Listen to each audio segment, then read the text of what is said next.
Иштин эффективдүүлүгүн арттырыш үчүн сөзсүз эле иш кагаздарын санын азайтыш керек беле?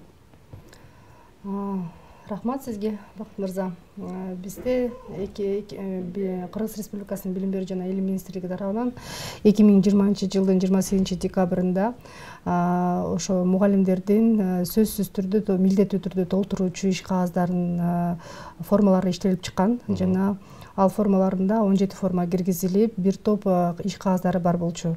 Бирок баягы көпчүлүк кайрылуулардын, мугалимдердин, жалпы билим берүү уюмдарынын баягы жамааттарынан кайрылуулар түшүп келгендигине байланыштуу биз ошо мугалимдердин милдеттүү түрдө сөзсүз түрдө толтуруу иш кагаздарын азайтуу боюнча министрлик 2022 жылдын 24 февралында буйрук чыгарды. 219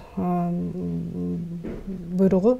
Бул буйрукка ылайык эми мурун мугалимдер баягы көп иш кагаздарын толтуруп жана убактысын балдарга кора турган же болбосо билим жаатында сабак өтүү, сабактын формаларын, структурасын түзүүгө болгон убактысын кагаздарды толтуруу менен алектенгендигине байланыштуу азыркы учурда 3 формасын гана калтырдык. Бул класс жетекчиге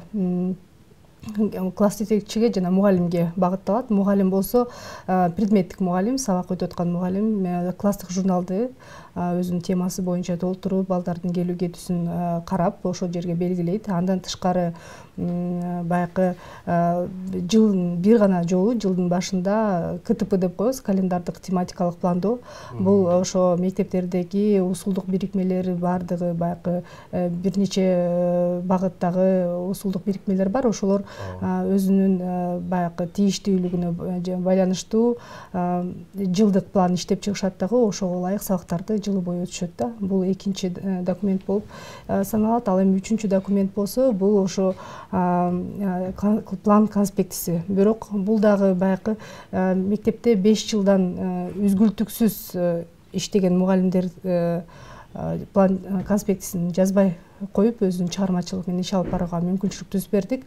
Ал эми 5 жылга чейинки үзгүлтүксүз иштей элек мугалимдер план конспектисин толук жазып келүүсү абзел да. 5 жылга чейин. 5 жылга чейин. Мисалы, көп суроолор жаралып атат. Эгер мисалы 2 жыл мектепте иштеп, анан кийин баягы үй бүлөлүк шарты менен баягы декреттик отпускада эс алуу тыныгуу деп коебуз, ошолорго чыгып кеткен болсо, кайра кайрылып келгенде ошол уланта беребиз же болбосо ошондой суроолор келип чыгып атат.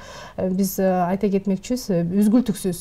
Демек, кайрадан жумушка чыккандан кийин балким башка класста алып калды, балким башка класска класс жетекчи болуп калды, же болбосо ал баягы эс алууда жүргөн убакта балким базистик программага же болбосо стандарттарга балким кандайдыр бир өзгөрүүлөр кирди. Ошондуктан жумушка чыккандан кийин 5 жыл үзгүлтүксүз иштеген гана мугалимдер баягы арыла алат да.